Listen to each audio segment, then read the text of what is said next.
Olá a todas, olá a todos. Eu sou o Renato Rovai, editor da revista Fórum, e este é o Fala Rovai, um programa que eventualmente vem ao ar quando a gente tem alguma coisa diferente para falar. E o que eu tenho a dizer nesta sexta-feira, dia de sextou, é que nós estamos vivendo o pior momento da nossa tragédia com a Covid.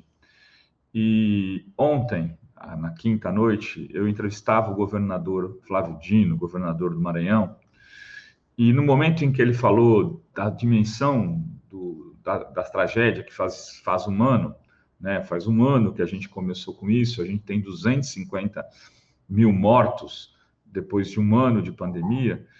Eu fui fazer uma conta e eu queria trazer essa conta aqui para vocês porque ela me parece bastante relevante do tamanho, da proporção que que a gente atingiu nesse momento histórico.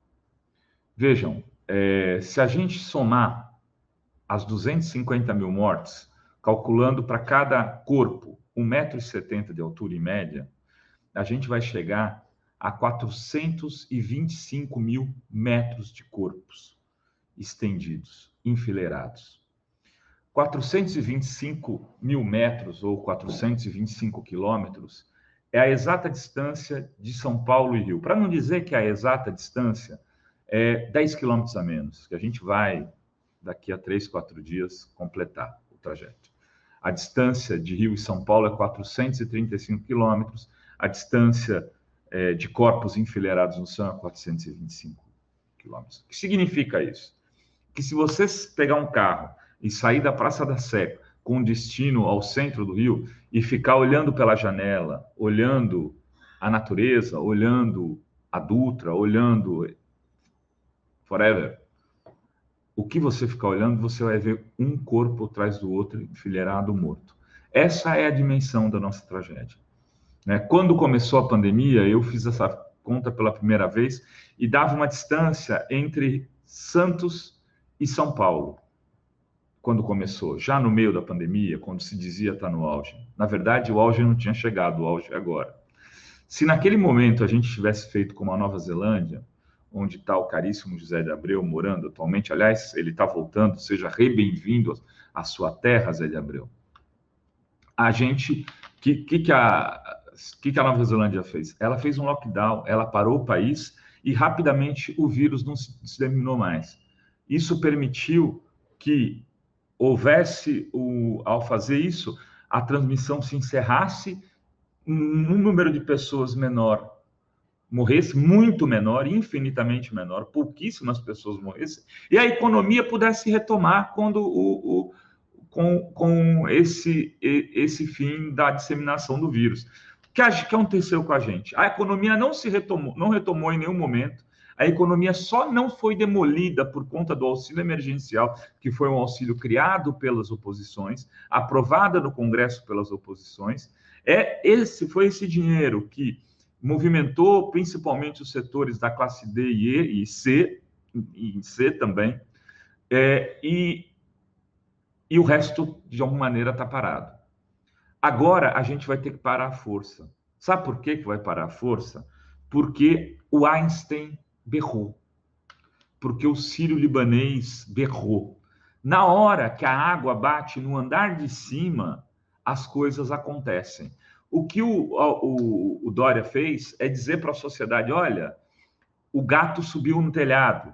É evidentemente que os seus especialistas, as pessoas que trabalham com a pandemia no seu governo, sabem que fechar das 22 da noite às 5 da manhã é igual a quase zero.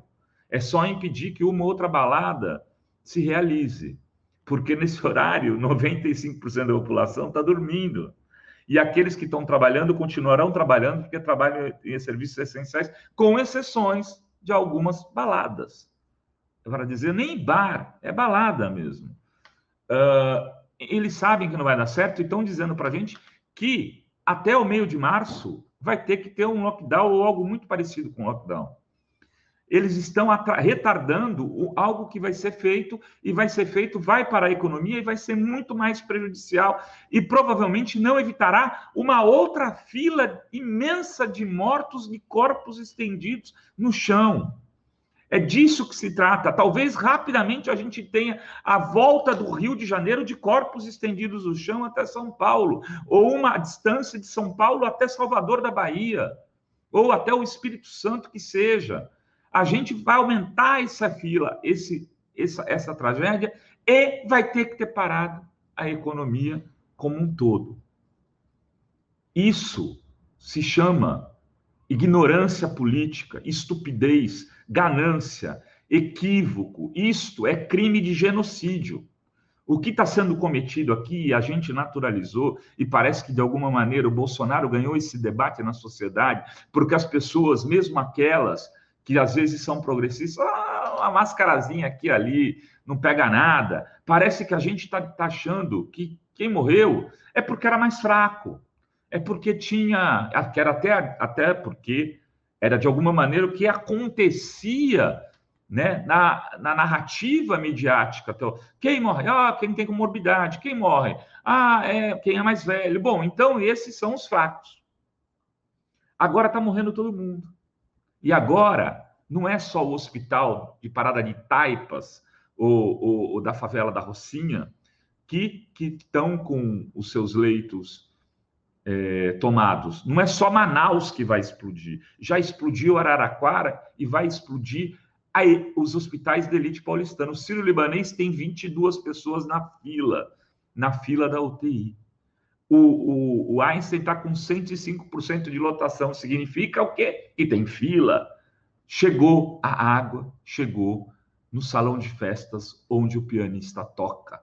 Nesse grande Titanic que é a sociedade brasileira, agora a gente vai ter um reordenamento das coisas. Ou seja, eu estou fazendo esse Fala Rovai também para te dizer o seguinte, que eu estou aqui apostando com os amigas e amigos e amigas que até o dia 10 de março a gente vai ter algo muito parecido com o lockdown. E que você que assiste esses programas que a gente faz, que segue a Revista Fórum, que você faça isso antes pela sua família, pelos seus amigos, pelos seus colegas. Fique ao máximo em casa, cuide dos seus e tente atravessar esse momento terrível da sociedade. São 425 quilômetros de corpos enfileirados. É a distância de São Paulo ao Rio de Janeiro. É disso que se trata a nossa imensa tragédia. Para a gente superá-la, a gente vai ter que lutar contra o vírus e lutar contra o verme, como disse o Haddad, numa das suas bem inspiradas tuitadas, vírus e o verme. Mas não basta só também lutar contra o verme. A gente vai ter que ser exemplo da luta do combate ao coronavírus e exemplo como gestores, como professores, como jornalistas, na disseminação de boas informações para superar esse caos. Era isso que eu tinha a dizer. Beijos e beijas e até um próximo Fala Rovai.